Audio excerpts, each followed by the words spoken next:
These bars are incredibly delicious, easy to make, and are perfect to take for breakfast, at work, or even to the gym to give you some energy. They're extremely easy to make and are absolutely delicious. The first place you need to start is to choose your mixed seeds or nuts. If you are nut free, then just choose any seeds you like, but I have used a combination of walnuts, pumpkin seeds, sunflower seeds, and we also have oats and a couple of sweeteners like maybe nutmeg or cinnamon, whatever you decide. Let's begin. You will need 4 medium-sized ripe-ish bananas. Try not to get them too ripe, because if you get them too ripe, they will be too soft and they won't be able to retain the shape we need them to.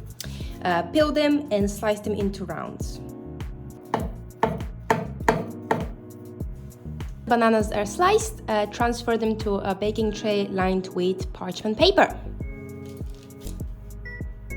Make sure your oven is preheated to 375 Fahrenheit and bake your bananas for 15 minutes. Once the bananas are baked, make sure you reduce the temperature of the oven to 350 Fahrenheit. Remove the bananas from the baking tray. You can either use a fresh baking tray with parchment paper, or you can just reuse the old one. I like to reuse the old one because it just saves me parchment paper. Now, 1.5 cups of mixed seeds and nuts. If you are nut free, just use seeds, or if you want more nuts, just use different types of nuts. In this case, I have used walnuts, sunflower seeds, and pumpkin seeds. Spread them nicely on the baking sheet.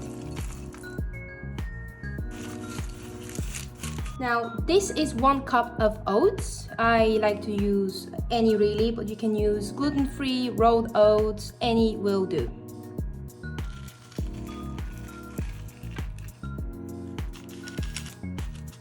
Once again, bake in the oven for 15 minutes.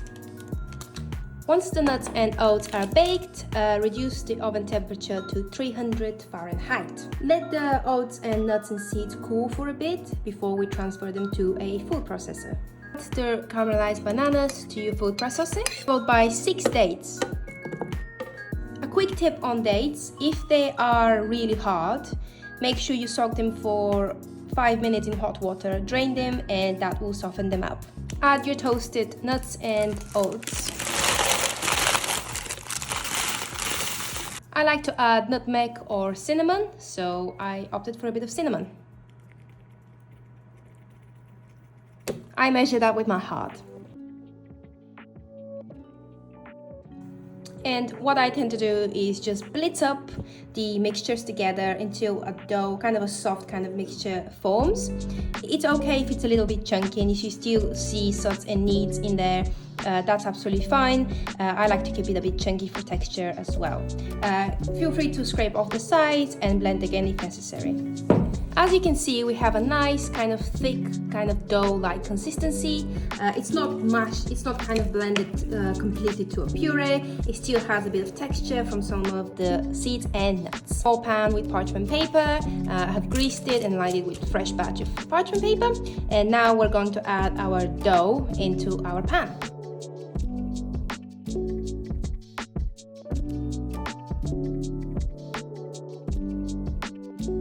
Make sure you smooth out and evenly spread the mixture.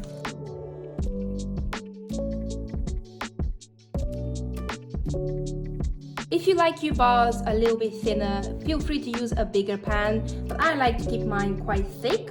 But this can easily be spreaded on a slightly bigger pan for kind of thinner kind of bars. Now that we have reduced originally the temperature to 300 Fahrenheit, it's time to bake this bad boy once again for 20 minutes. After it's baked, make sure you cool it for at least, I don't know, maybe half an hour, because what that does, it also kind of solidifies it. It makes it harder, and so when you cut it, it won't collapse and it won't be steamy or anything like that. So now let's just cut it. You can cut it literally any way you like. Look at how we have crunch here, and it's not completely like a paste, which I like, so that is why during the processing part feel free to leave it a bit chunky, but if you like things smoother, just blitz it more.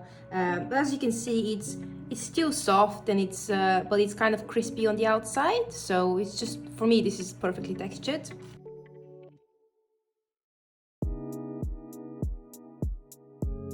There we go, beautiful bars, ready to be consumed and eaten or frozen or put in the fridge. This could last you for probably a whole week. I like to take 1 or 2 in my lunchbox at work for breakfast. You can basically do and use them and eat them whenever you like.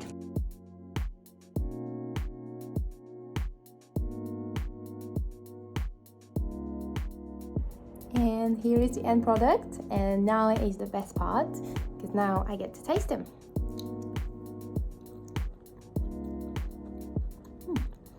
It's sweet, it has a texture which I like. It's kind of soft in the middle, and it's crispy on the top. If you do like to achieve that texture, I do recommend to bake them at the end slightly a bit longer than 20 minutes, so that you can achieve a slightly crispier top, because I think it really balances it nicely when you have kind of softness in the middle and kind of more crispness at the top. Yeah, I hope you enjoyed them.